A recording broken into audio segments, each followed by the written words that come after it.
Pace, vă invit să ne ridicăm și să cântăm din toată inima: Hristos a înviat din morți, cu moartea pe moarte călcând, și celor din morminte viață dăruindu-le.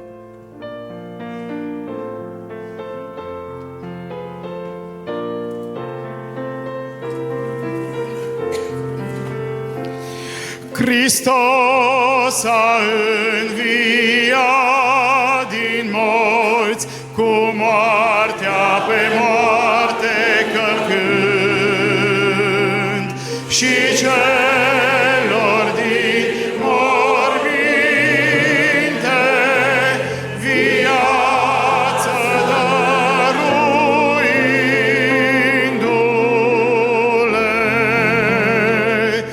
Hristos a înviat din morți, cu moartea pe moarte călcând, și celor din morminte viață dăruindu-le.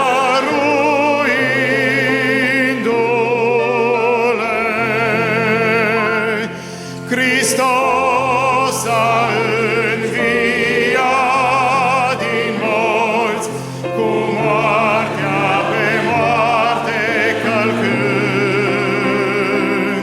și celor din morminte viață dăruindu-le.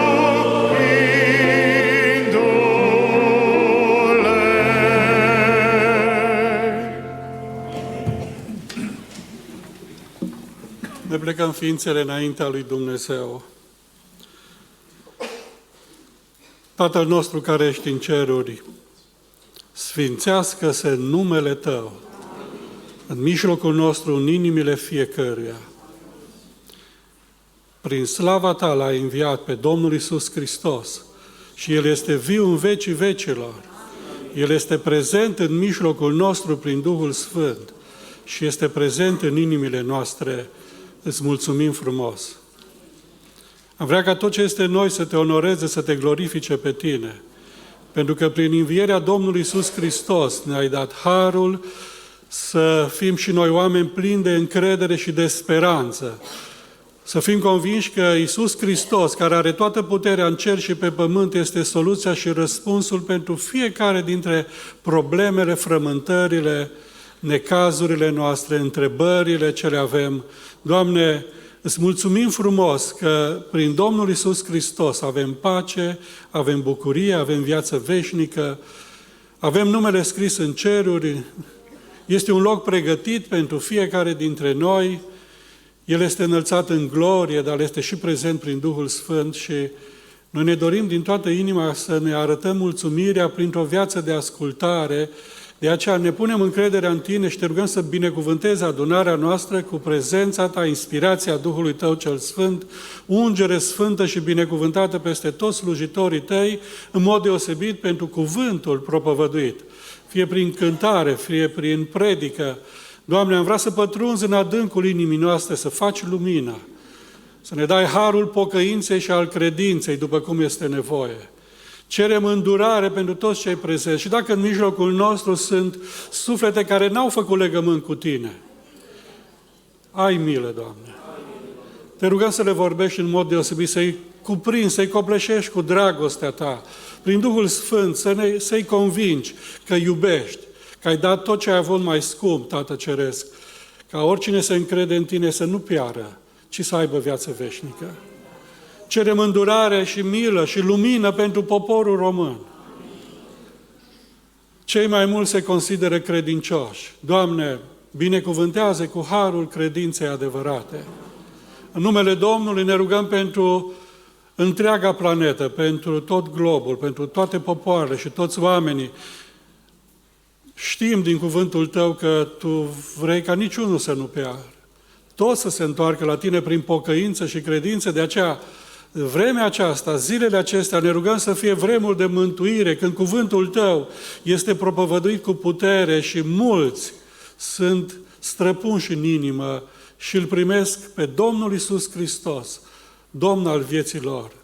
Ne încredințăm în mâna Ta împreună cu casele noastre, familiile noastre, cu toți cei dragi ai noștri și ne rugăm să domnești Tu peste noi, să ne dai harul supunerii, pentru că împărăția Ta este neprihănire, pace și bucurie în Duhul Sfânt. Am vrea ca la finalul acestei adunări, când vom ieși de aici, să ieșim împreună cu Tine, alături și în inimile noastre, plini de speranță, de pace și de bucurie, pentru că Tu ești Mântuitorul nostru care ne conduci în glorie. Slăvit să fie numele Tău. Amin. Vă rog să ocupați locurile.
Era anul 1933 și un mare evanghelist și compozitor în același timp, pe nume Albert Ackley, a avut o campanie de evangelizare în care a predicat cuvântul lui Dumnezeu.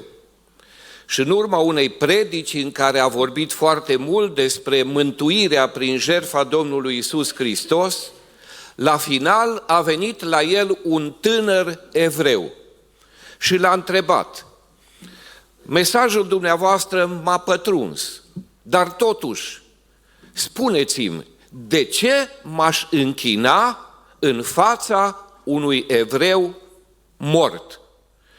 După care Albert Ackley s-a dus acasă și și-a dat seama că mesajul lui nu a fost complet, s-a dus la pian și a compus următoarea cântare prin care împreună vom declara că noi slujim un Salvator care e viu în vecii vecilor. Amin.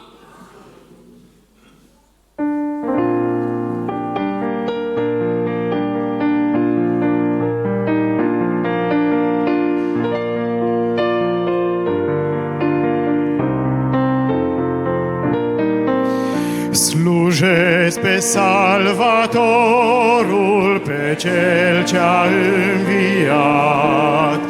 Eu știu că El trăiește cu slavă îmbrăcat.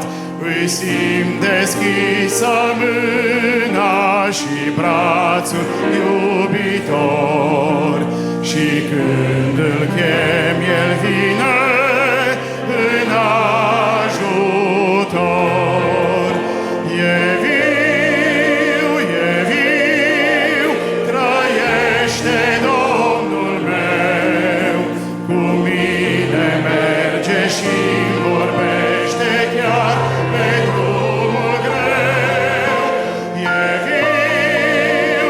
viu, salvarea El mi-a dat, îl port în inima mereu. E viu cu adevărat.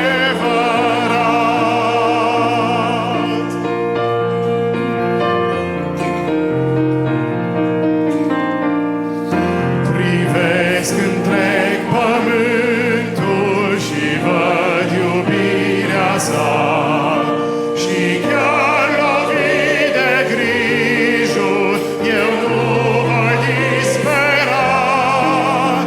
Eu știu că El mă poartă prin aspre vijelii, și ziua cea din urmă cu El voi fi. E viu, trăiește Domnul meu, cu mine merge și-mi vorbește chiar pe drumul greu. E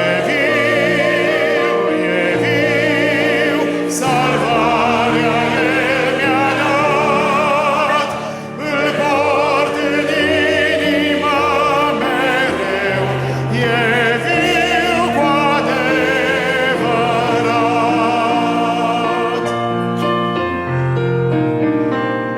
Strigați de bucurie, cântați cu glas duios, un veșnic aleluia spre slava lui Hristos. Ca El nu este nimeni atât de blând și bun, speranță și lumină iar vieții.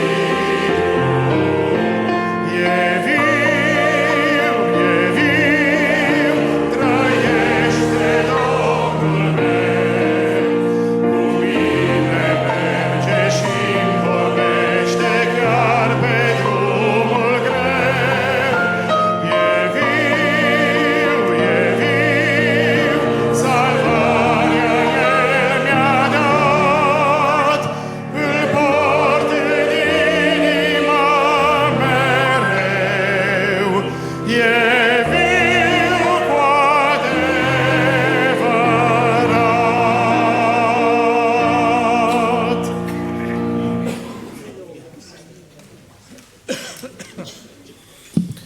Hristos a înviat. El e viu în vecii vecilor. Amin.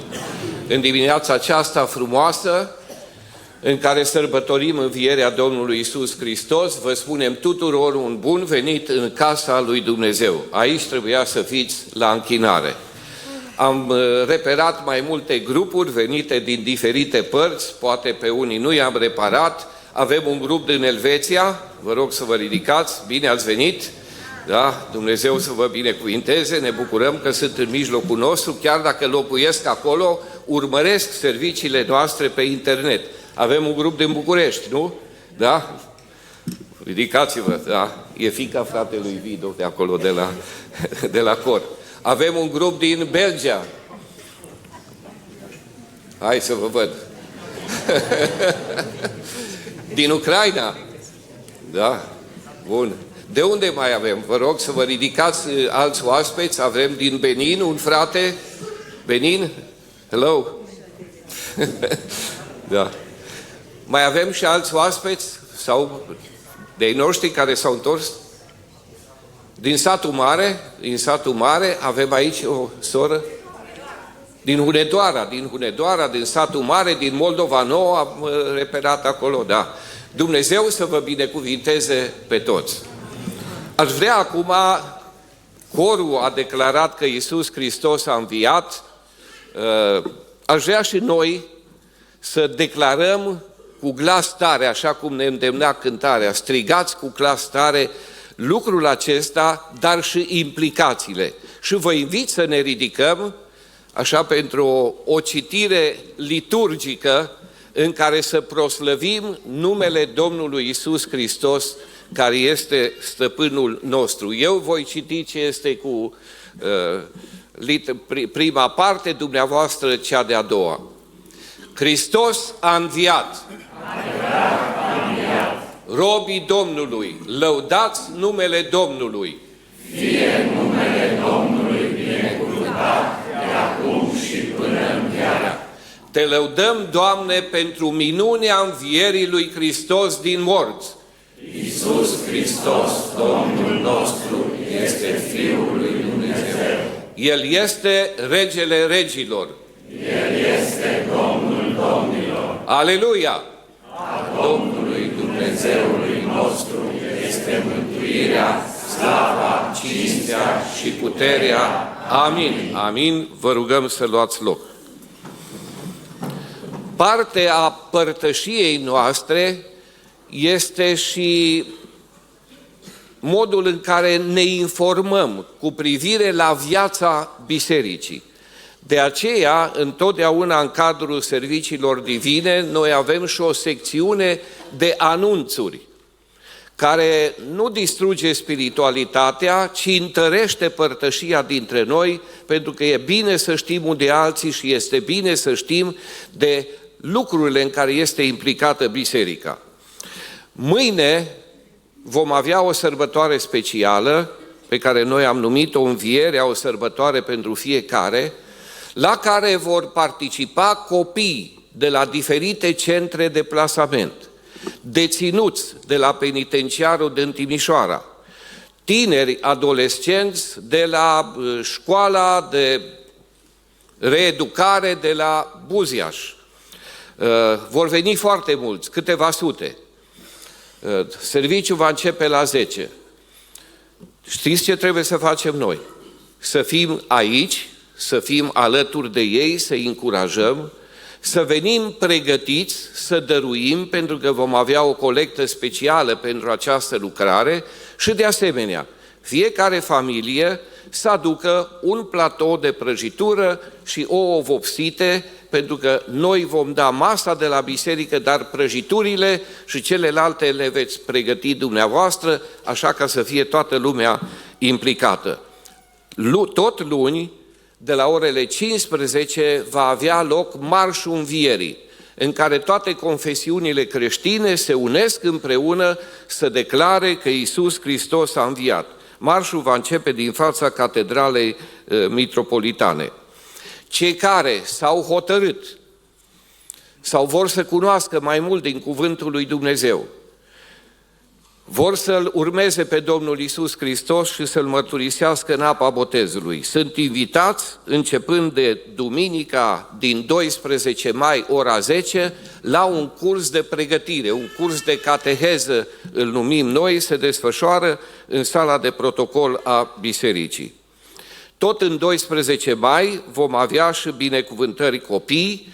Cei care doriți să vă aduceți copiii la binecuvântare, vă rugăm să nu uitați să ne trimiteți o copie după certificatul de naștere al copilului. Întâlnirile tinerilor se reiau în data de 14 mai, de la orele 19.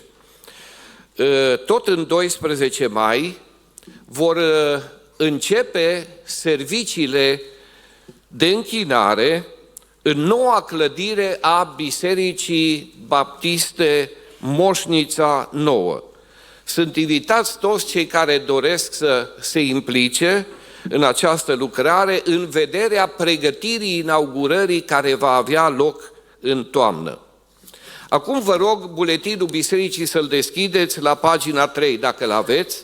Acolo în josul paginii este un anunț foarte important cu privire la un eveniment care va avea loc în 18 și 19 mai.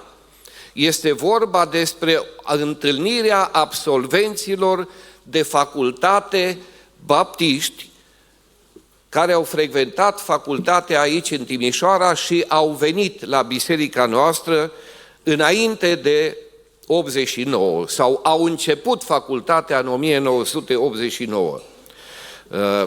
Va fi în 18 și 19. Vă rugăm, cei care nu v-ați înscris, să vă înscrieți.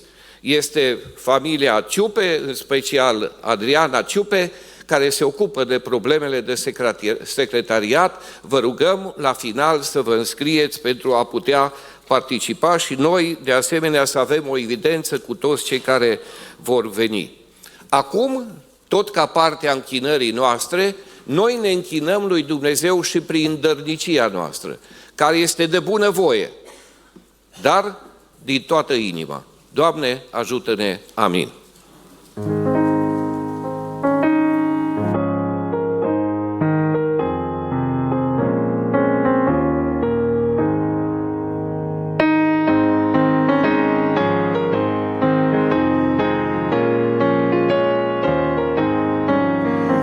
Cântați pe Iisus cu iubire, că Cel pentru noi a murit. Lăudați-L și dați-i mărire, că Cel pentru noi s-a jertfit. Eu vreau să cânt pe mielul de Tată sfințit, să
Vă invit să ne ridicăm.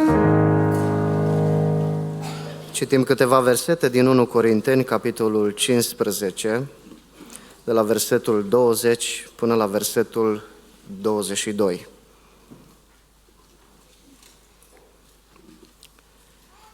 Dar acum Hristos a înviat din morți, pârga celor adormiți.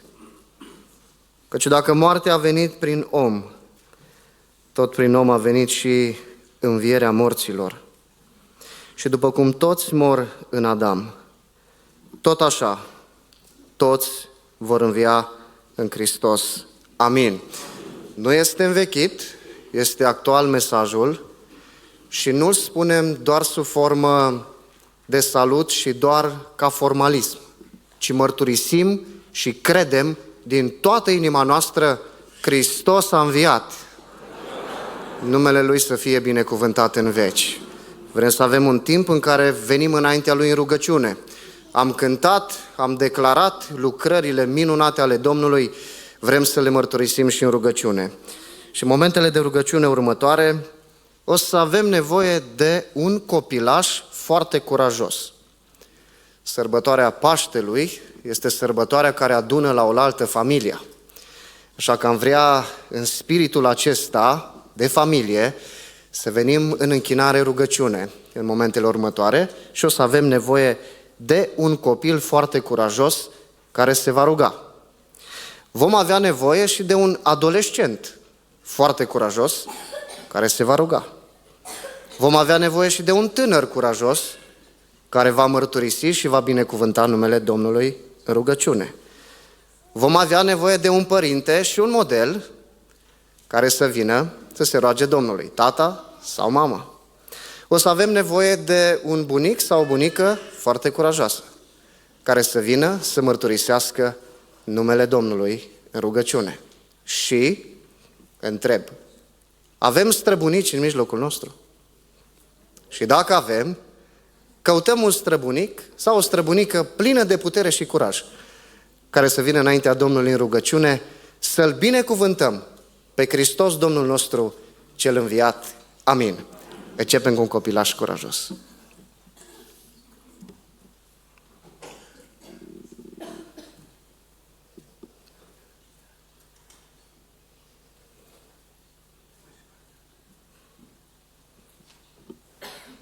Aici, în primul rând.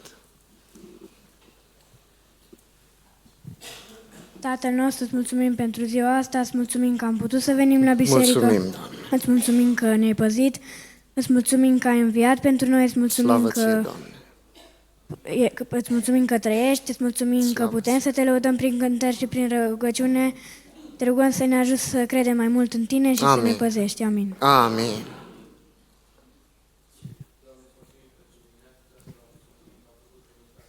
Mulțumim, Doamne.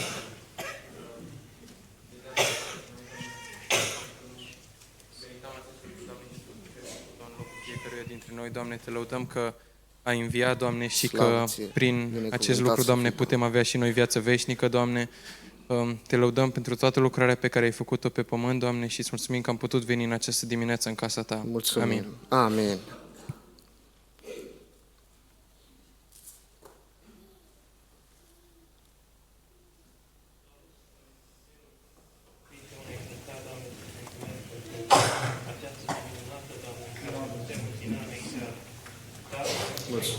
Domnul Iisus Hristos, înviat din morți, Doamne, îți mulțumim din toată inima, Doamne, pentru că ne-ai dat harul acesta de a crede, Doamne, că Tu ești Mântuitorul nostru, Tu ești Domnul nostru, Doamne.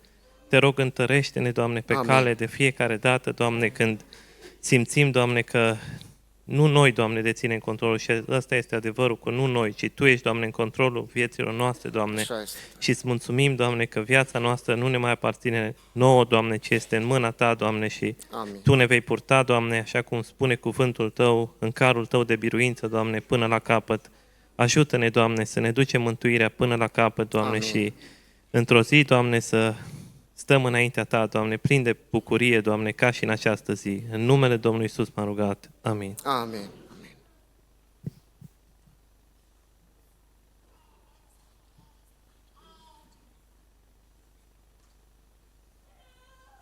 Un părinte curajos?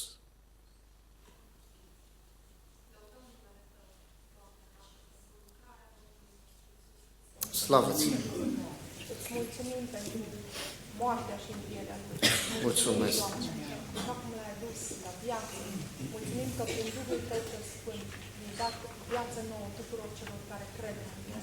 Slăvit să fii! Mulțumim, Doamne, pentru că învierea Ta e o ancoră pentru și o speranță pentru viața noastră, pentru că știm că odată, așa cum l-ai înviat pe Hristos, ne vei învia și pe noi în slavă. Mulțumim, Doamne, că ești lângă noi Mulțumesc. în fiecare zi și te rugăm, Doamne, ca în viața pe care o avem să ne ajut să trăim conștienți de aceste lucruri. Și te rugăm, Doamne, să lași ca ziua aceasta să fie o zi în care mulți din cei care nu te cunosc sau din cei care te mărturisesc doar de formă, să te cunoască cu adevărat și viața lor să fie înviată. Îți mulțumim pentru toate și te binecuvântăm. Amin. Amin. Un bunic sau o bunică?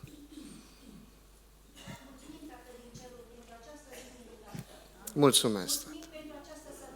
Când ne amintim, Doamne, de atât de jertfa Ta, cât și de învierea Ta. Mulțumim, Doamne, pentru că învierea Ta a adus speranță celor fără și celor desnădăjduiți. Mulțumim că ai înviat, Doamne, și pe noi. Mulțumesc.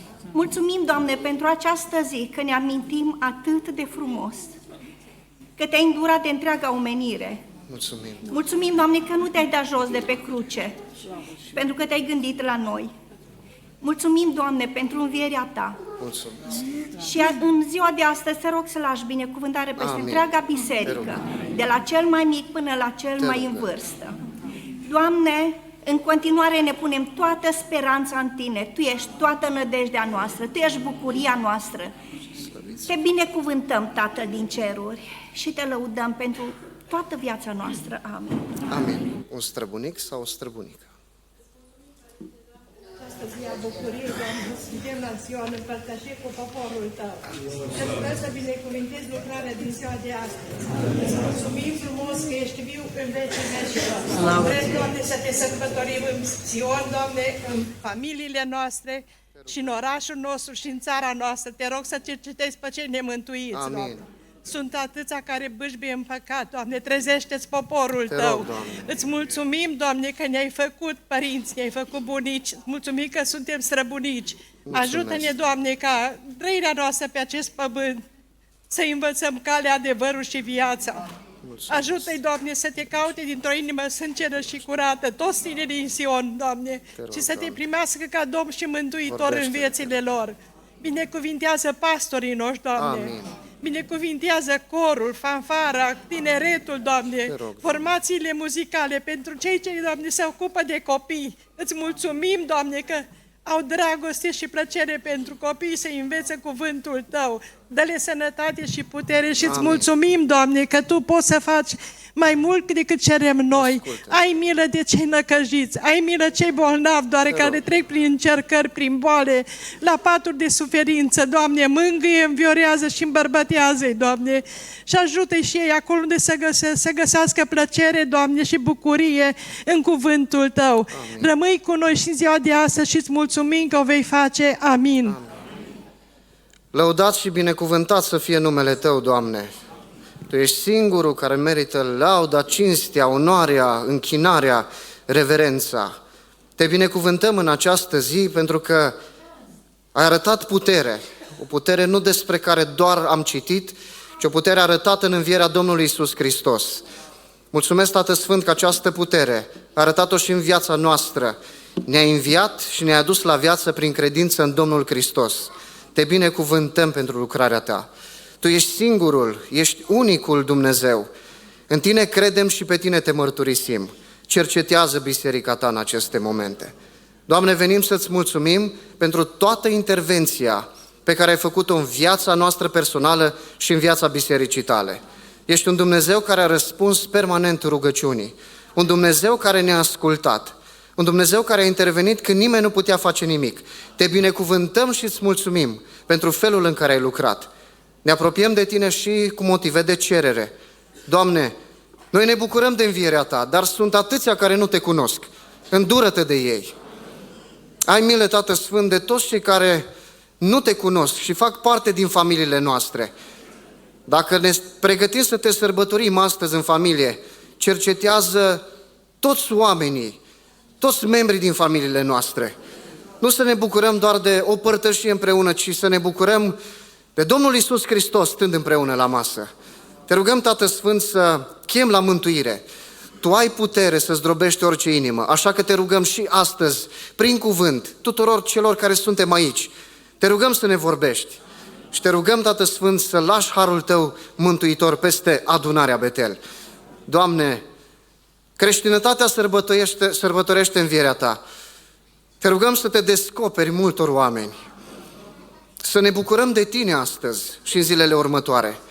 Nu de ceea ce ne oferă societatea și lumea, ci de Tine, Doamne Iisuse Hristoase, Cel care a înviat din morți. Te rugăm să ai milă de România. România are nevoie de Tine, n-are nevoie de altceva.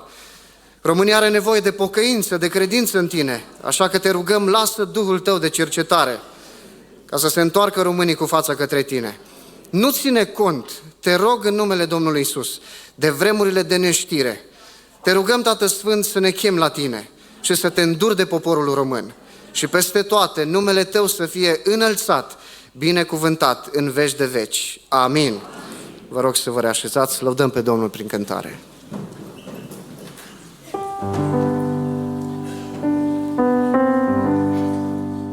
El ne-a iubit venind în lume.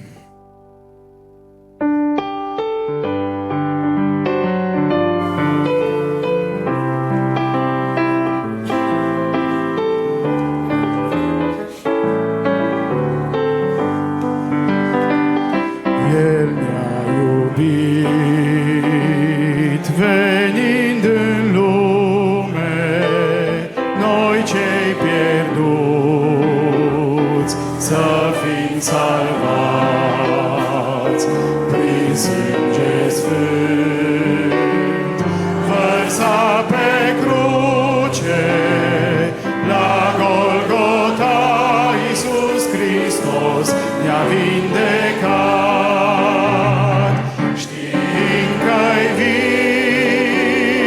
Pot învinge teama și eu sunt viu, că m-a salvat. Și când ispita grea mă va ajunge, de brațul Său voi fi mereu eliberat.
vă invit să ne ridicăm, să dăm ascultare cuvântului lui Dumnezeu din Sfânta Evanghelie după Matei, de la capitolul 28, citim primele 7 versete.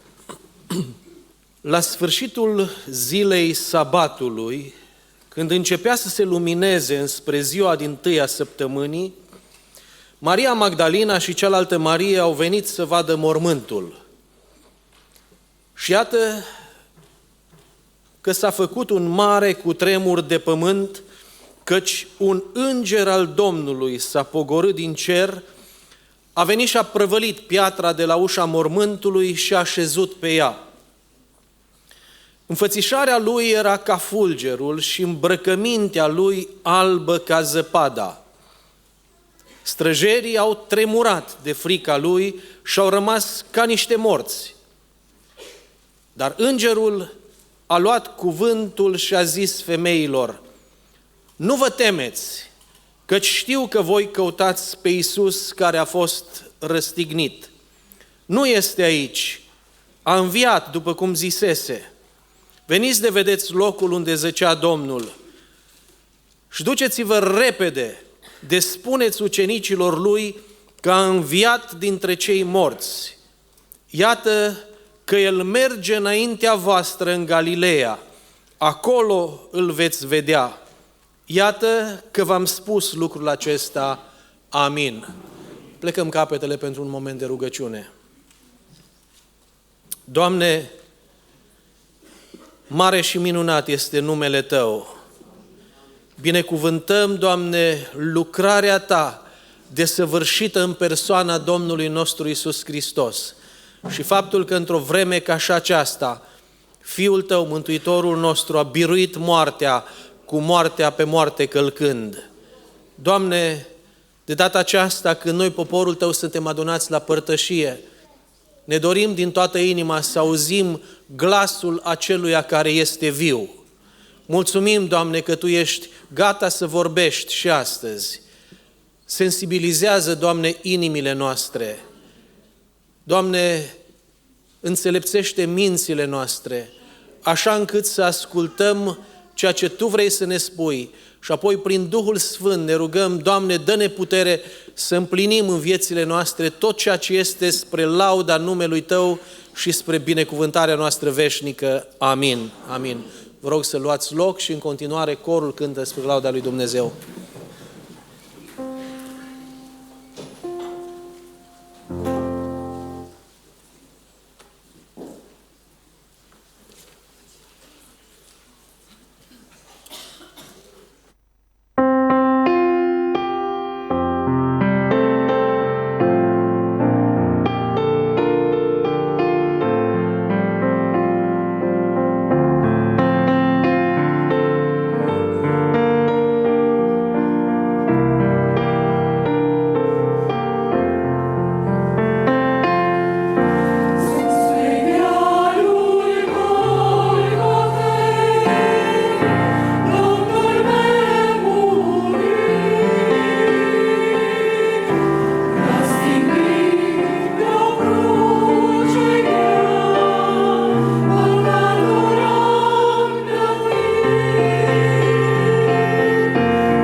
Hristos a înviat!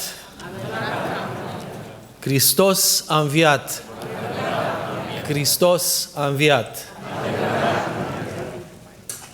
Poate uneori ni se pare mult să repetăm atât de adesea expresia aceasta și cei mai mulți dintre noi, cred că de azi dimineață și până acum, am rostit aceste cuvinte sau am răspuns la aceste cuvinte de mai multe ori decât reușim să ne mai aducem aminte.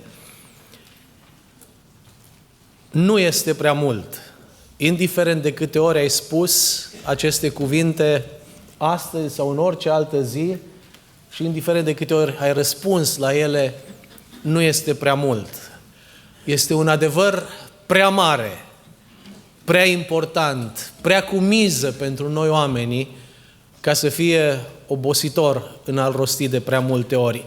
Binecuvântăm numele aceluia care este viu în vecii vecilor. Dacă El n-ar fi înviat din morți, istoria noastră a omenirii ar arăta cu totul altfel și nu ne-am dorit-o. Dar binecuvântăm numele Lui că da, El a înviat și este biruitor și cum spune și Apostolul Pavel, El este cel dintâi rod al celor adormiți. Mesajul acesta al învierii Domnului Iisus Hristos este fără îndoială un mesaj public, un mesaj pentru toată lumea și e bine și ne dorim să fie cunoscut mesajul acesta peste tot și de cât mai mulți. Dar îngăduiți-mi să spun că găsesc în textul pe care adineauri l-am citit un indiciu interesant că deși învierea Domnului Iisus Hristos este un adevăr public și că Dumnezeu dorește ca toți oamenii să ia notă de lucrul acesta, este un grup al acelora pe care Domnul Iisus Hristos îi vrea în mod special să fie informați despre învierea sa. Și în planul lui Dumnezeu, aceștia se pare că au avut prioritate, alături de femeile care au fost de dimineață la mormânt și nu mai reiau episodul acela. Textul pe care l-am citit aduce în atenția noastră în versetul 7 un detaliu pe care vă mărturisesc că parcă nu l-am văzut suficient de clar până de data aceasta când citeam textele despre învierea Domnului Iisus Hristos, și anume prioritatea pe care o au ucenicii Domnului în a afla despre învierea Lui. Imediat după ce îngerul li se arată femeilor, le dă un mandat foarte clar. Duceți-vă repede, spuneți ucenicilor Lui că a înviat dintre cei morți. Duceți-vă repede, spuneți ucenicilor Lui. Sigur că Dumnezeu voia și atunci să afle cât mai mulți despre învierea Domnului Iisus, dar în mod special Dumnezeu și-a dorit ca învierea Domnului Iisus Hristos să fie știută și să fie celebrată de ucenicii Domnului.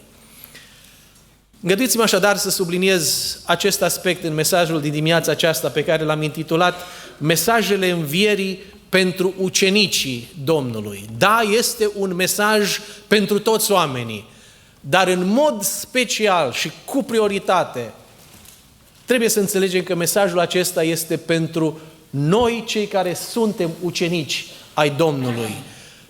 Noi, Dumnezeu vrea să știm și să jubilăm în mod special la vestea aceasta măreață a învierii Domnului Iisus Hristos.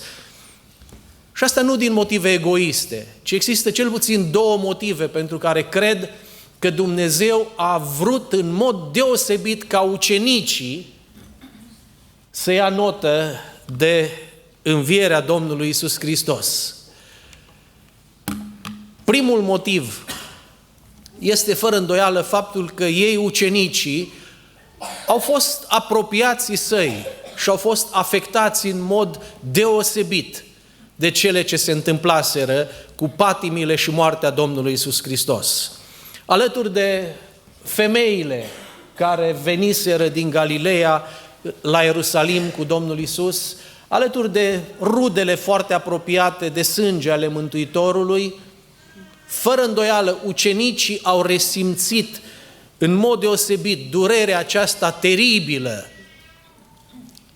a patimilor, a răstignirii și a morții Domnului Iisus Hristos.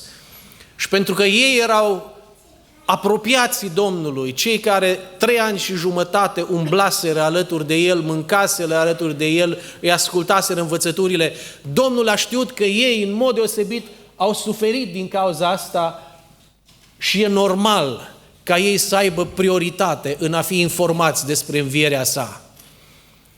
Și subliniez că lucrul acesta este valabil și astăzi. Da, Dumnezeu vrea ca toți oamenii să afle despre învierea Domnului Iisus, dar în mod special Dumnezeu vrea ca ucenicii Lui, cei care îl cunosc, care îl iubesc pe Domnul Iisus Hristos, care se străduiesc să trăiască în ascultare de El și după modelul Său, ei, adică noi, în mod deosebit să ne bucurăm de vestea aceasta.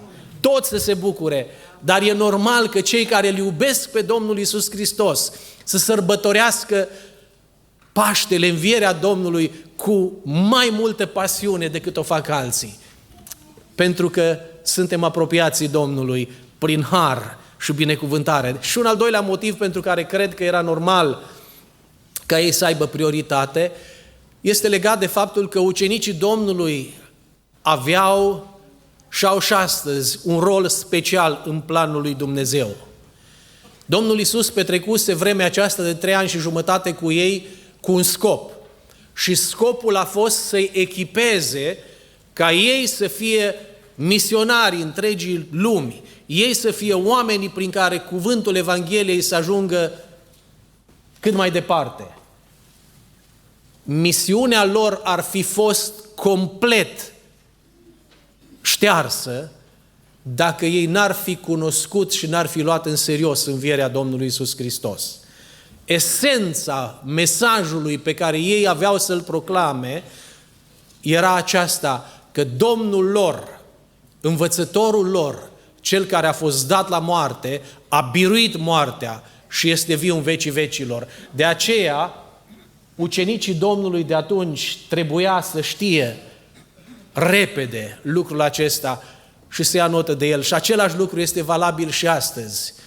Toate doctrinele creștine sunt importante, toate învățăturile Scripturii sunt importante, dar pentru noi, ucenicii Domnului, cei care suntem trimiși să răspândim mesajul Evangheliei printre cunoscuții noștri și printre necunoscuții noștri, pentru noi învierea Domnului Iisus Hristos este esențială, fundamentală.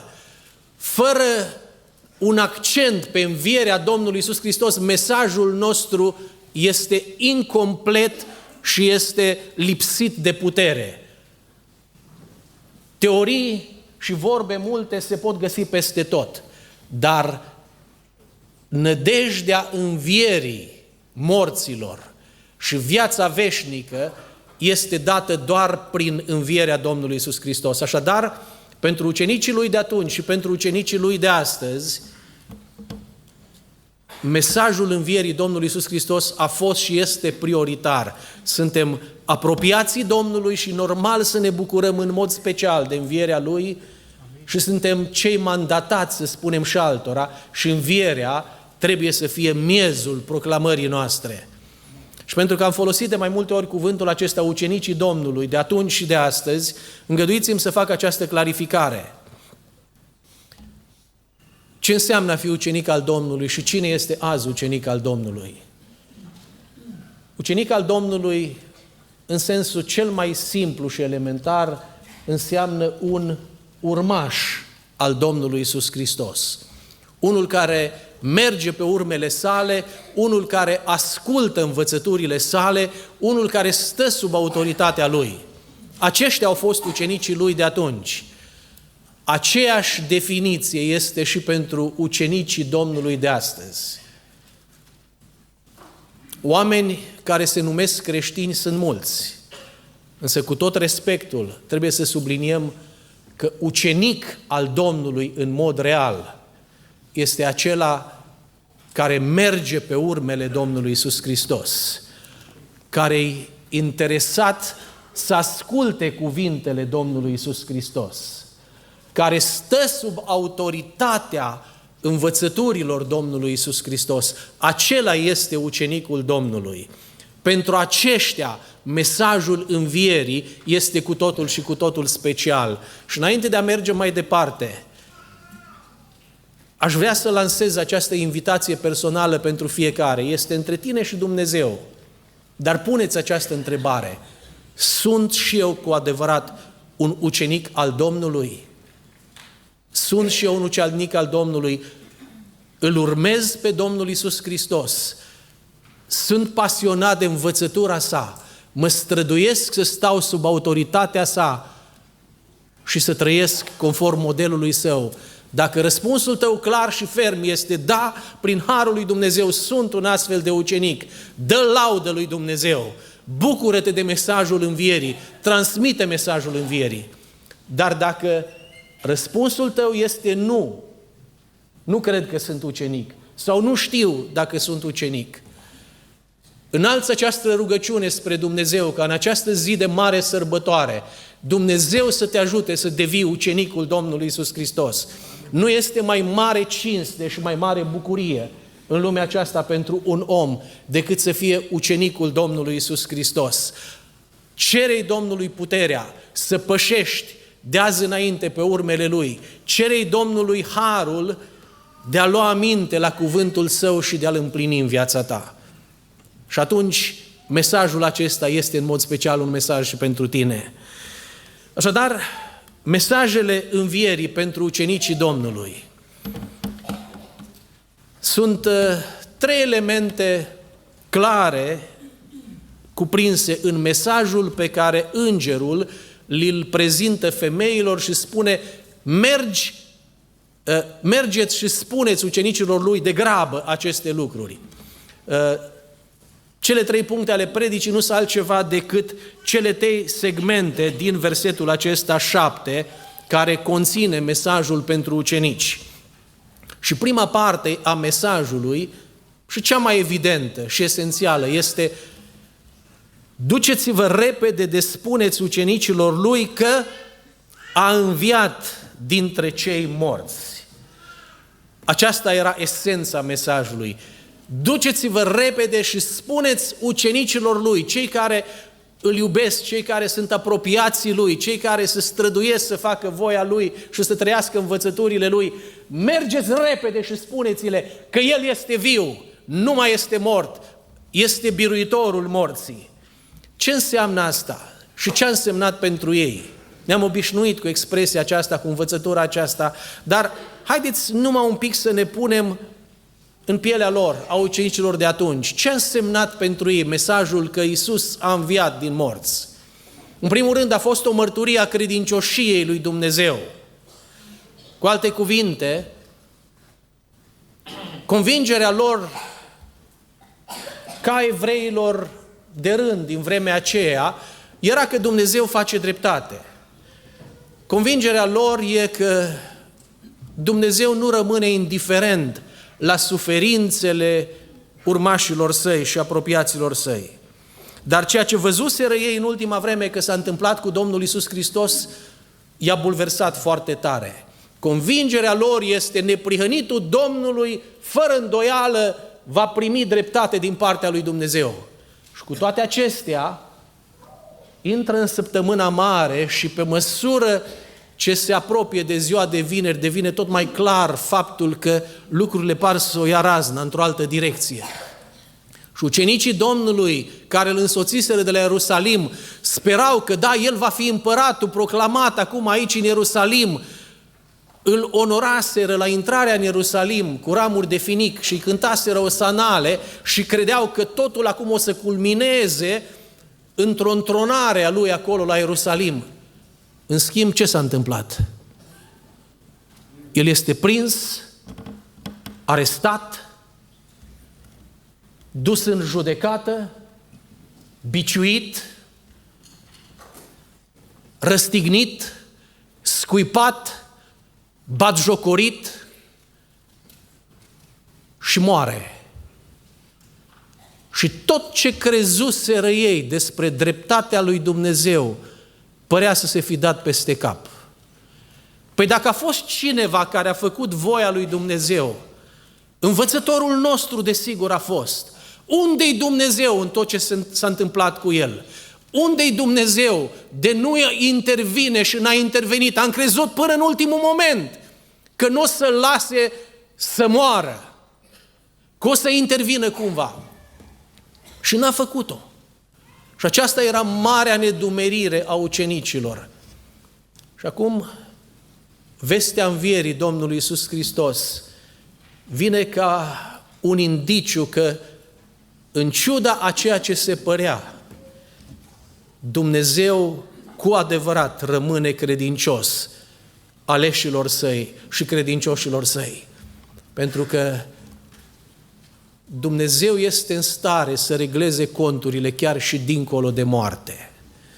Și de aceea Apostolul Pavel spune, dacă numai pentru viața aceasta ne-am pus încrederea în Hristos, suntem cei mai deplâns dintre toți oamenii.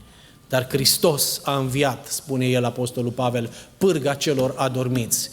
Dragilor, învierea Domnului Iisus Hristos spune și ucenicilor Domnului de astăzi că Dumnezeu intervine.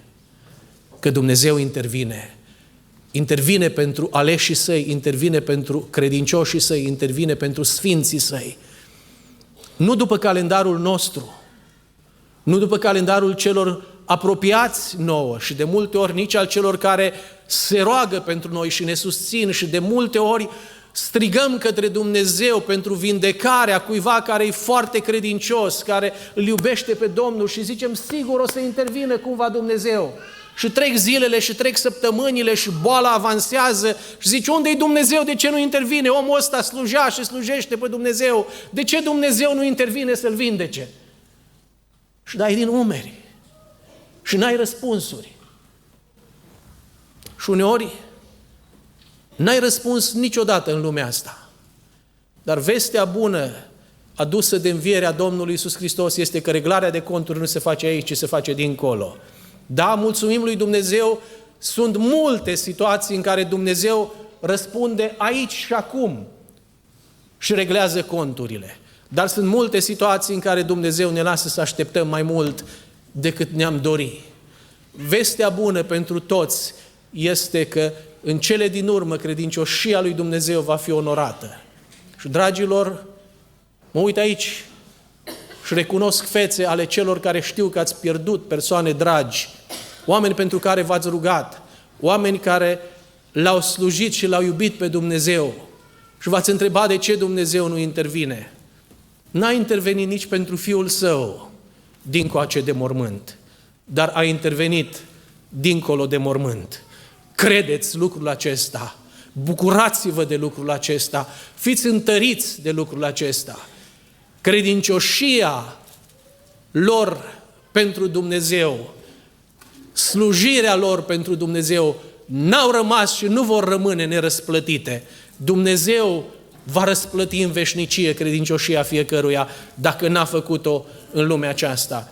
Și poate unii chiar aveți aici și acum persoane pentru care vă rugați și sunteți în situația aceasta.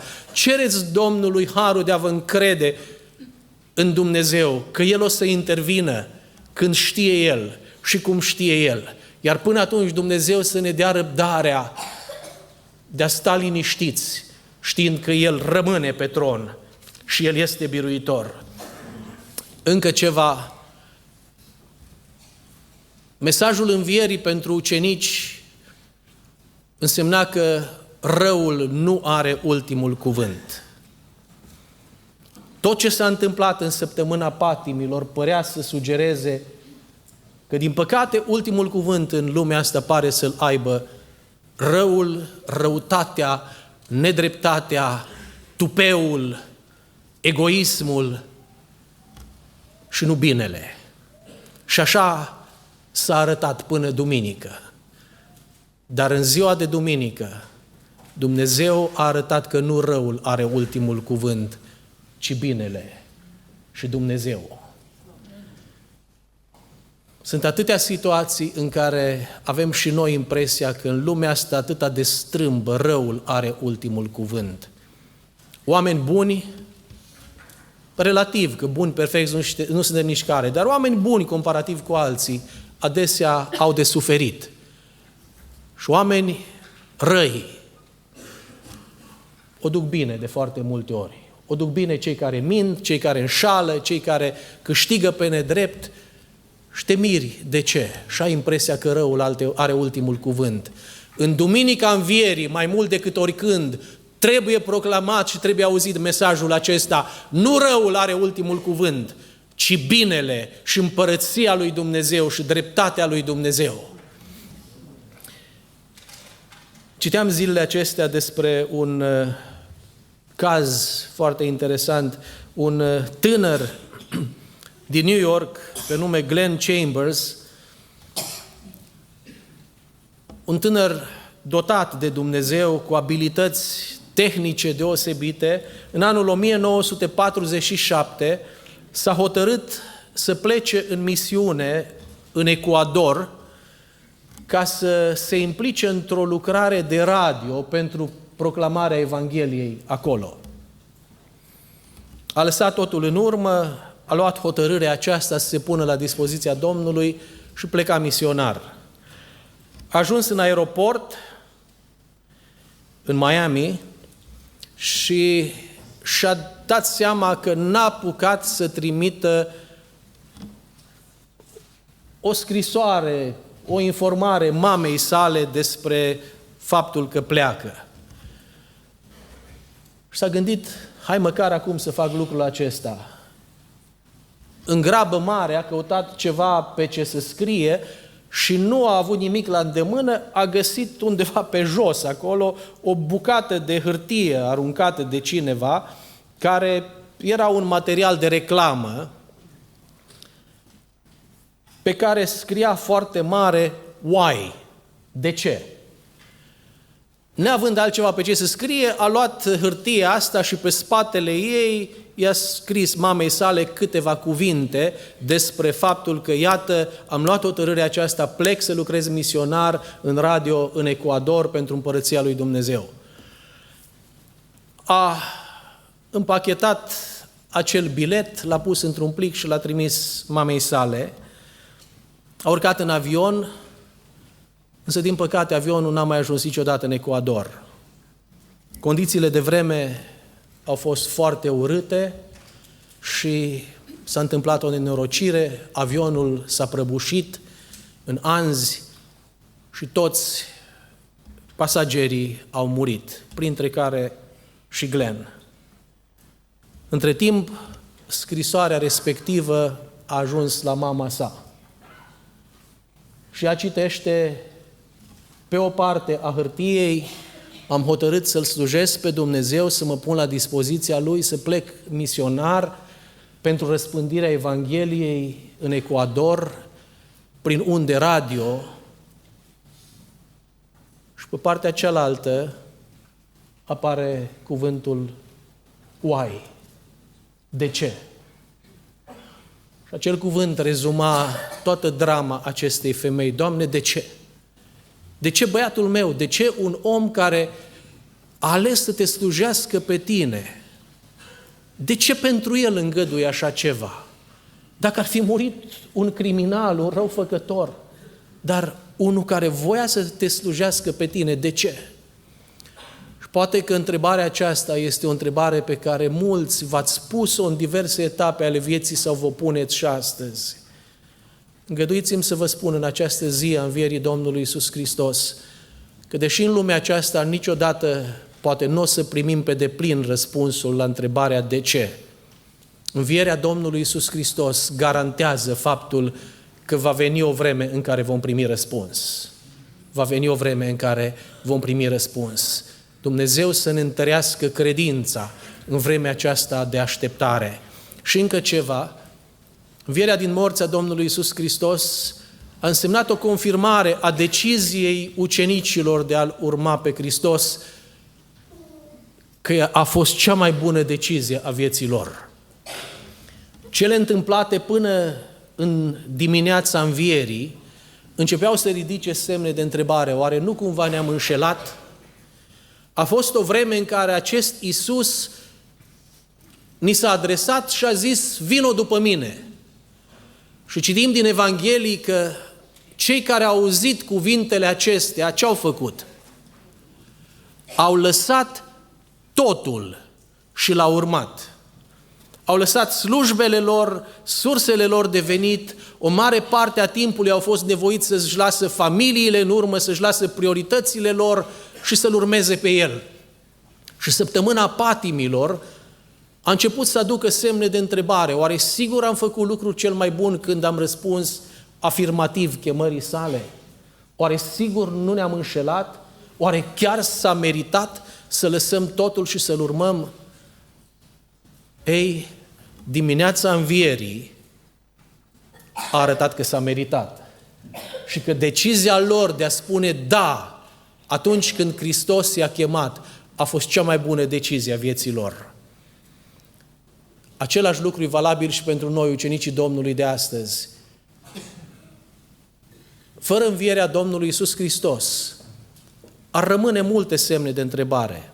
Oare chiar s-a meritat să decidem să-L urmăm pe Hristos? Unii v-ați învrăjbit membrii ai familiei atunci când ați decis să vă pocăiți. Oare s-a meritat? Alții ați pierdut mulți prieteni și multe simpatii atunci când ați hotărât să porniți pe urmele Domnului. Și poate vă întrebați, oare s-a meritat? Alții vă uitați la cum se distrează tineri de vârsta voastră și cum își trăiesc viața și fac tot ce vor și zici, oare chiar s-a meritat ca eu să îmbrățișez credința aceasta care aduce cu ea anumite limitări și să nu îmi trăiesc și o viață așa cum și-o trăiesc alții?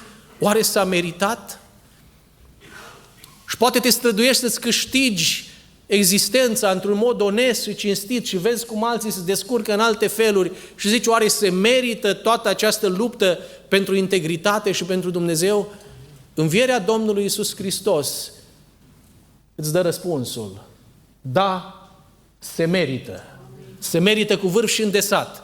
Fiecare jertfă pentru Hristos, fiecare act al ascultării, fiecare sacrificiu, fiecare pierdere, fiecare marginalizare, fiecare jignire sau orice altă formă de suferință pe care ți-o asumi pentru Hristos, se merită cu vârf și îndesat, pentru că El, Cel de care ți-ai legat viața și veșnicia, este viu în vecii vecilor. N-a fost o greșeală, a fost cea mai bună alegere a vieții tale. Și dacă nu ai luat încă o astfel de hotărâre, ia-o astăzi, acum când El îți spune și ție, vino după mine. Fă ce au făcut ucenicii Lui de atunci, lasă totul, tot ce te ține, patimi, preocupări, presiuni și pornește pe urmele Lui. Nu o să regreți lucrul acesta. Așadar, mesajul învierii pentru ucenicii Domnului începe cu cuvintele: duceți-vă repede de spuneți ucenicilor Lui că a înviat dintre cei morți. Și apoi continuă: iată că El merge înaintea voastră în Galileea. El merge înaintea voastră. Pentru ucenicii Lui era important să știe că legătura lor cu Hristos nu este doar de domeniul trecutului. Învierea lui Hristos arăta că legătura lor cu Hristos are și un viitor. El merge înaintea voastră. Și imaginea aici foarte clară este a turmei care merge în urma păstorului. El merge înaintea voastră. Ei știau Psalmul 23, așa cum îl știm și mulți dintre noi. Domnul este păstorul meu. Și când Domnul este păstorul meu, următorul lucru pe care îl afirm, care este? Nu voi duce lipsă de nimic. Și aceasta este binecuvântarea de care ei au avut parte și de care noi avem parte ca ucenici ai Domnului. Dacă El merge înaintea ta, nu vei duce lipsă de nimic. Dar atenție! Turma merge după păstor, nu păstorul după turmă. E un detaliu care nu e doar tehnic, ci este cu mari implicații. Mulți înțeleg viața creștină cu păstorul mergând în urma turmei, adică eu sunt aia răzleață care îmi trăiesc viața cum vreau, fac ce-mi place și mă rog lui Dumnezeu, Doamne, fii cu mine, Doamne, binecuvântă-mi locul de muncă, Doamne, ajută-mă să-mi crească copiii mari, Doamne, ajută-mă să reușesc la examen, eu mă duc în ce direcție vreau eu am traseul meu în viață și vine și Domnul după mine cumva și mă ajută când am nevoie. El merge înaintea voastră. Păstorul merge înaintea turmei și dacă vrei să fii urmaș al lui Hristos, tu ești urmașul lui, nu el este urmașul tău. Și dacă n-ai înțeles așa viața creștină până astăzi, îngăduiem să te invit la pocăință și spune-i păstorului, Doamne, iartă-mă, că până azi cam așa am fost și eu. Eu am mers pe unde mi-a convenit mie și cum mi-a plăcut mie și am sperat că te târăsc și pe tine cumva după mine. Doamne, astăzi eu mă așez în urma Ta. Doamne, Tu vreau să-mi fii păstor. Și atunci când El îți este păstor, atunci știi că ai călăuzire, știi că ai protecție, știi că ai resursele necesare, pentru că păstorul poartă de grijă turmei sale. Și adaugă acolo informația, El merge înaintea voastră în Galileea. Ce înseamnă asta mai exact? Pentru cei care nu sunteți familiarizați cu geografia biblică, Galileea era zona de unde se trăgea Domnul Iisus Hristos, unde crescuse El, în Nazaretul Galilei. Acum venise pentru praznic la Ierusalim. Și ucenicii primesc vestea aceasta, El merge înaintea voastră în Galileea. Ce semna Galileea pentru ucenicii Domnului? Cel puțin aceste 3 lucruri. Galileea era locul unde erau cunoscuții lor. Acolo trăiseră, acolo își duseseră viața. Acolo în Galileea erau rudele lor, erau prietenii lor, erau vecinii lor. Și Domnul Iisus spune, îngerul spune, El merge înaintea voastră în Galileea. Adică dacă sunteți urmașii Lui cu adevărat, dacă El este păstorul vostru, dacă voi sunteți cu adevărat ucenicii Lui, El merge cu voi în familia voastră, între prietenii voștri, în relațiile voastre. Și vreau să te întreb, vrei să-L ai pe Dumnezeu în relațiile tale cu cei apropiați? Atât de multe persoane și atât de multe familii suferă pentru că nu L-au pe Dumnezeu în viețile lor și în relațiile lor. În această zi a învierii Domnului, te încurajez, spune-i Domnului, Doamne, vreau să vii și în Galileea mea, în casa mea, în relațiile mele. Doamne, fără Tine e haos și răutate și jignire și egoism. Doamne, am așa mare nevoie de Tine în Galileea mea, în relațiile mele cu cei apropiați. Galileea mai însemna pentru ei mediul în care ei învățaseră. Acolo în Galileea au fost învățăceii Domnului Iisus Hristos vreme de 3 ani și jumătate. Și Hristos cel înviat, dacă cu adevărat ești ucenicul Lui, vrea să meargă cu tine la școala ta, la facultatea ta, acolo unde înveți, să-ți arate lucrul ăsta e bun, lucrul celălalt ai grijă că nu este exact ce trebuie, să te ajute să triezi, să ai discernământ, să te ajute să propășești, să progresezi. Cheamă-L în Galileea ta. Cheamă-L la locul tău de muncă. Pentru ei Galileea însemna locul unde își câștigaseră existența. Cheamă-L pe Dumnezeu să te însoțească la locul tău de muncă și fă din locul tău de muncă altarul pe care tu te jertfești pentru Dumnezeu. Da? Însă și asta se va întâmpla atunci când El merge înaintea ta.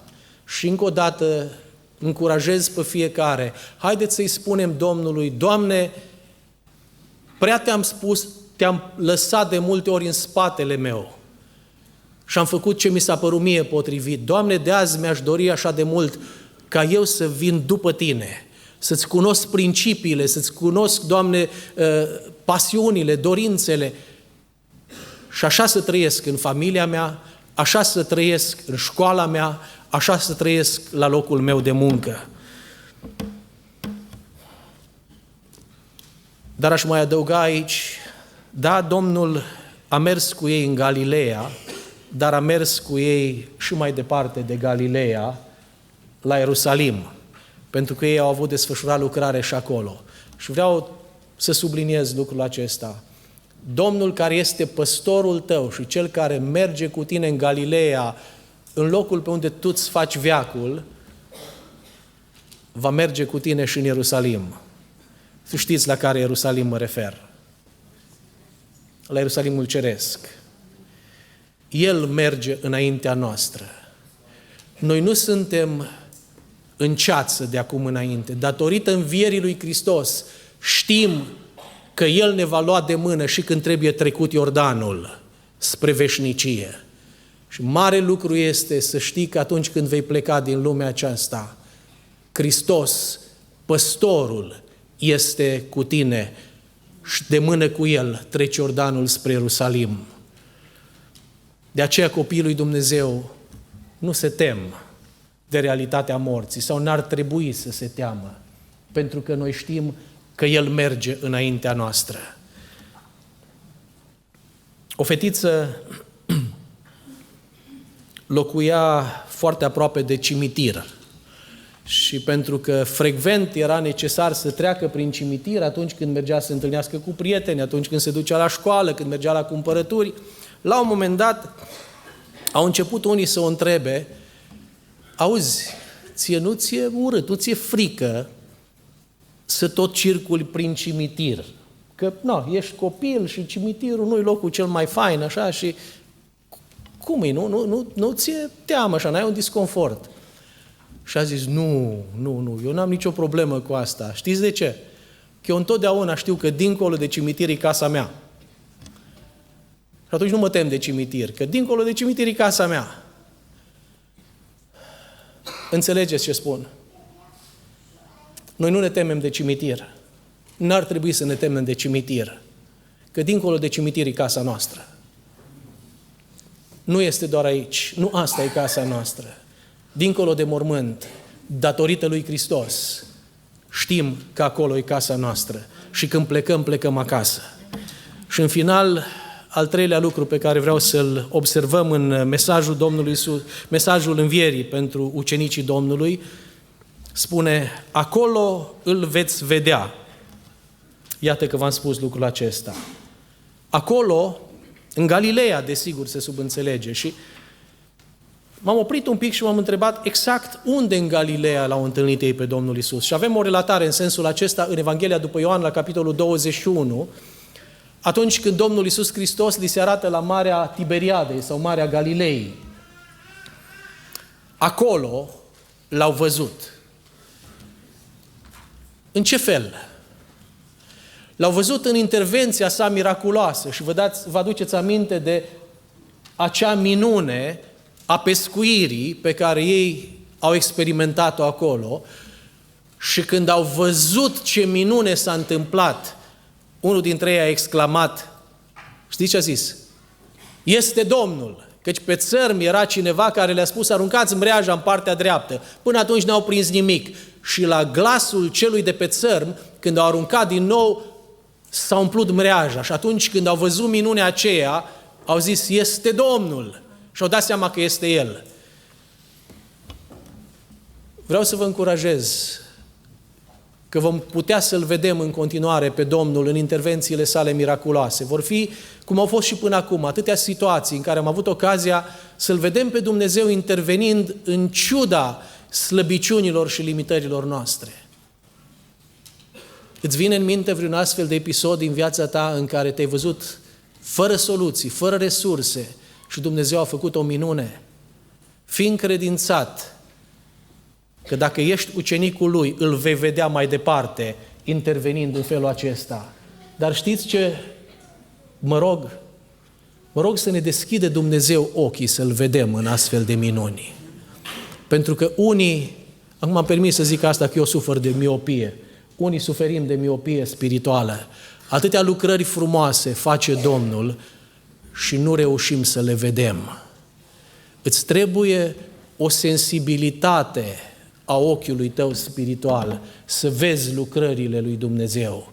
Cere-i Domnului vindecare pentru ochii tăi spirituali. Spune, Doamne, de atâtea ori îmi dau seama că ai intervenit în viața mea și n-am văzut mâna ta în asta. N-am strigat, este Domnul.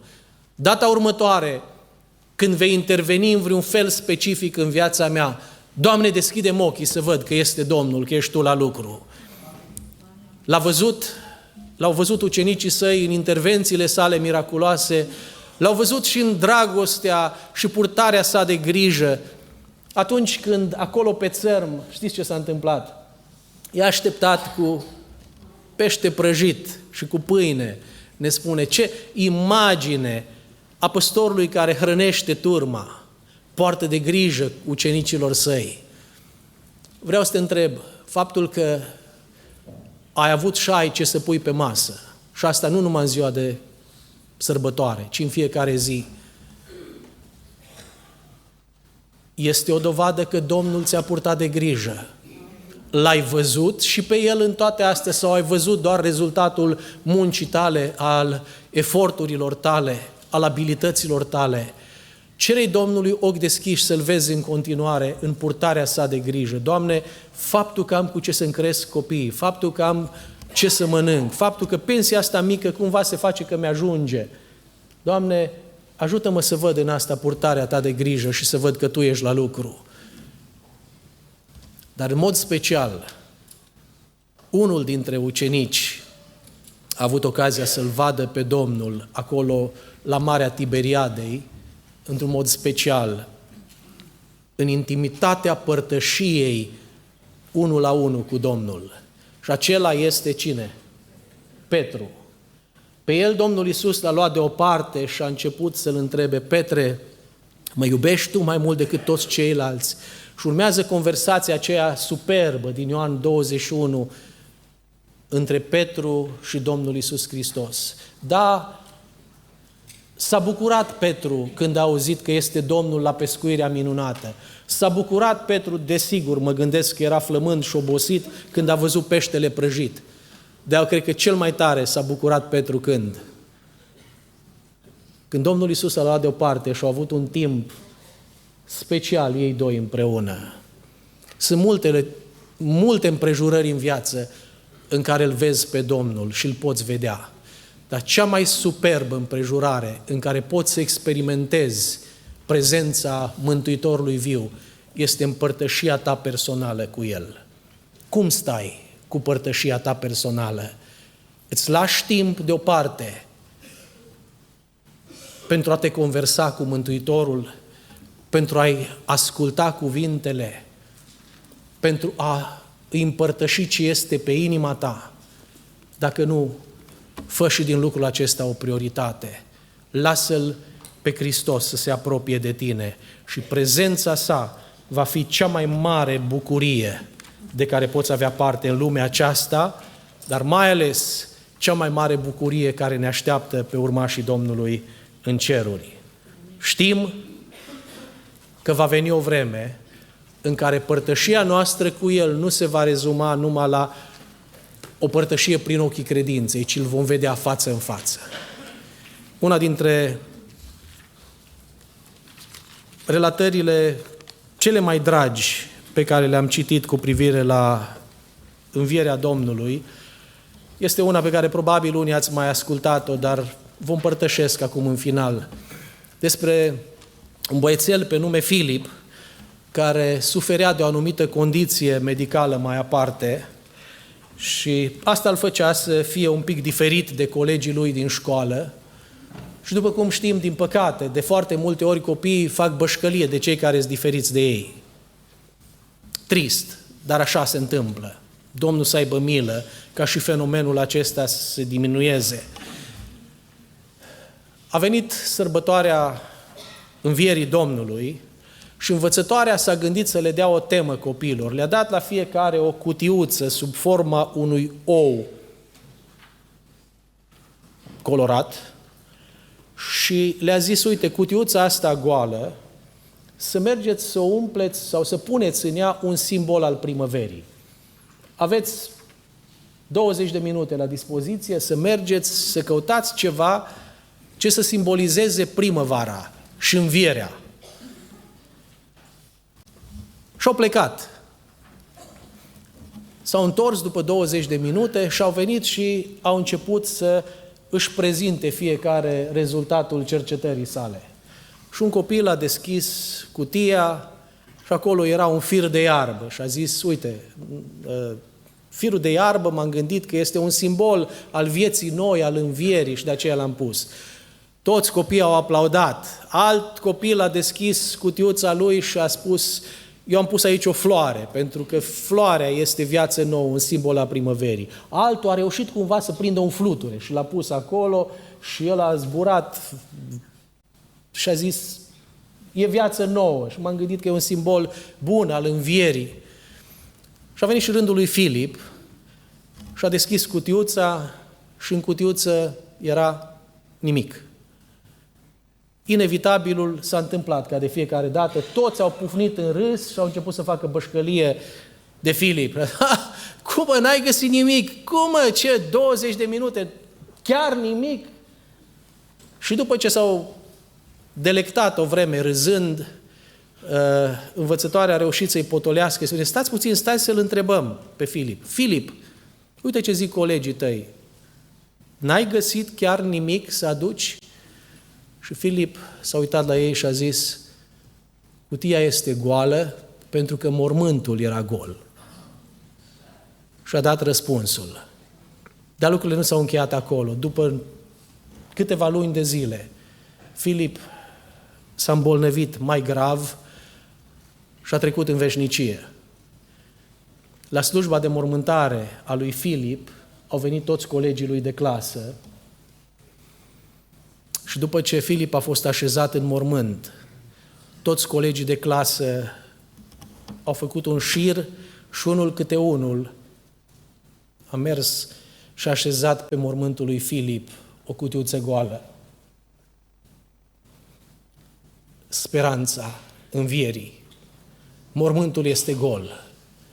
Asta înseamnă că îl vom vedea din nou. Și dacă nu ești pregătit încă să te întâlnești cu el, astăzi și aici, până nu se încheie slujba de biserică, împacă-te cu el prin credință, mărturisește-ți păcatul, cere-ți iertare, hotărăște să fii și tu un ucenic al lui. Și atunci bucuria întâlnirii cu Domnul și Mântuitorul tău va fi cea mai mare împlinire pe care poți să o ai în existența ta. Lăudat și binecuvântat să fie numele Lui. Hristos a înviat. Amin.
Slăvit să fie Dumnezeu! Învierea este un fapt istoric care trebuie luat în considerare și am avut ocazia să luăm aminte la mesajele pe care Dumnezeu a intenționat prin Duhul Sfânt să le transmită nouă ucenicilor. Care este răspunsul tău? Care este răspunsul nostru?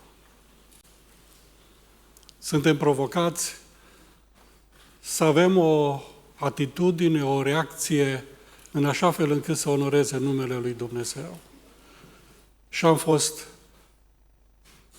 îndemnați, încurajați să credem că Iisus Hristos a murit și a înviat și că poate să însemne și înseamnă, dacă credem, că și noi vom învia. Slăvit să fie Dumnezeu! Hristosul înviat din morți nu mai moare, moartea nu mai are putere asupra Lui. Noi am înviat împreună cu Hristos când ne-am pus încrederea în El și vom trăi veșnic împreună cu El, slăvit să fie numele Lui. El va merge, spune, înaintea voastră. Dumnezeu să ne ajute să-L urmăm. Îl urmăm exemplul. Dacă El este bun, să fim și noi buni. El este sfânt, să fim și noi sfinți. În felul acesta sărbătorim învierea cu adevărat. Dumnezeu să ne ajute. Să fim convinși că Îl vom vedea. Și dacă astăzi ne punem încrederea în El, ca Domn și Mântuitor, când Îl vom vedea, ne vom bucura. Scriptura, ca să fim compleți, spune și toți Îl vor vedea, și cei ce L-au străpuns, și semințiile pământului se vor boci. De aceea, astăzi este ziua în care poți să-ți predai viața Domnului. Dumnezeu să te ajute, pentru că 100% Îl vei vedea ca mântuitor sau ca judecător. Îl onorăm pe Dumnezeu, îi mulțumim lui Dumnezeu pentru prezența Lui în mijlocul nostru, pentru cuvântul Lui, pentru vestea bună a învierii. Biserica se adună și de la ora 18, tot pentru a celebra, sărbători învierea. După binecuvântare, după benedicție, am vrea cu toții să răspundem cântând și rugându-ne în același timp, mărire ție, Iisuse. Dar aș vrea să ne concentrăm și să cântăm din toată inima. Și dacă ai și putere în glas, și glasul să fie mai deosebit. Pentru că Dumnezeu este vrednic și Dumnezeu merită, slăvit să fie numele Lui. Ne ridicăm în picioare.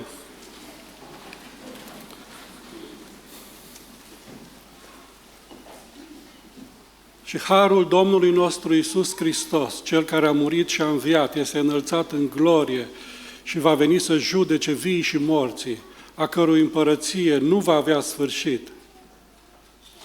Iubirea Tatălui din ceruri, care a trimis în lume pe unicul Fiu, ca oricine crede în El să nu piară, ci să aibă viață veșnică. Și părtășia Duhului Sfânt, acela care ne-a convins că suntem păcătoși și pierduți, dar în Iisus Hristos avem salvare, mântuire și iertare, să fie cu fiecare dintre noi, în fiecare zi, în vecii vecilor. Amin. Mărire ție, Iisuse!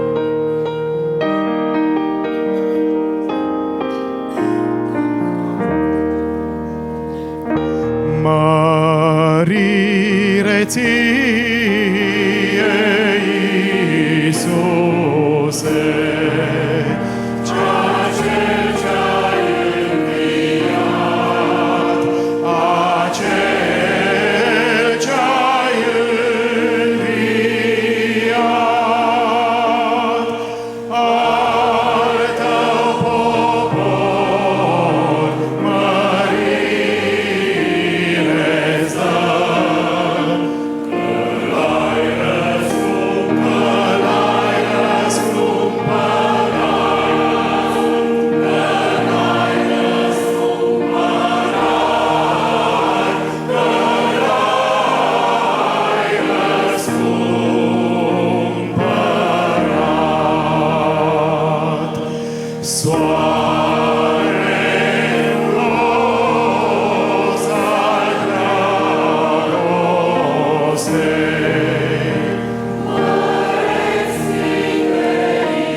luați loc.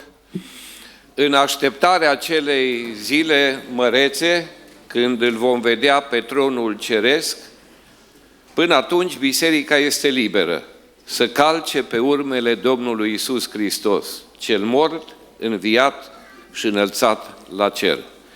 După ce colegii vor ajunge la uși, vom face lucrul acesta și ne vom îndrepta spre casele noastre și ne vom revedea de seară la orele 18. Dumnezeu să vă binecuvinteze. Amin.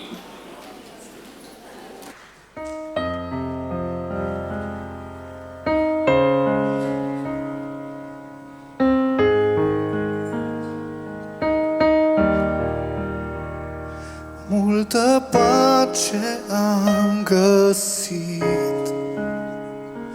când eram chiar doborât,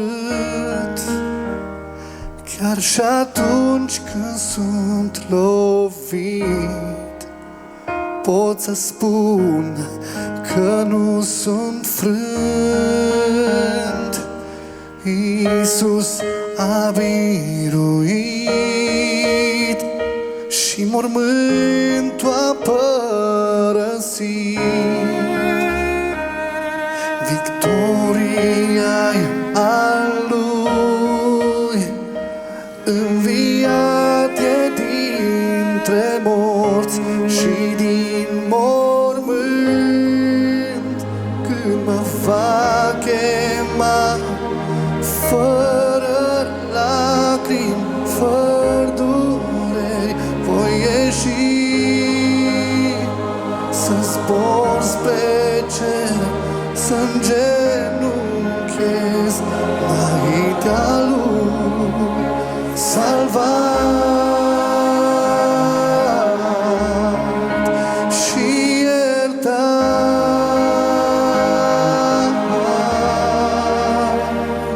Ce aproape acea zi, când cei vechi va fi a noi, tot ce-i umblă va pieri,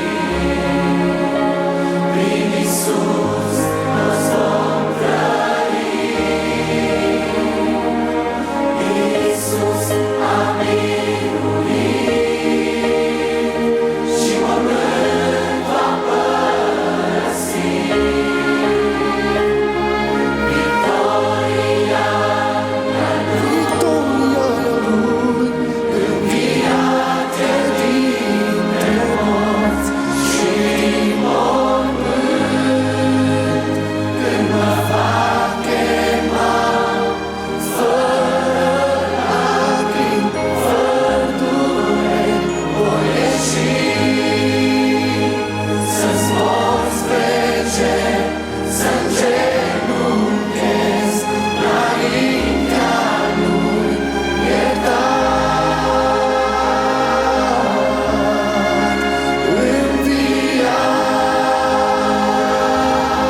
Doamne,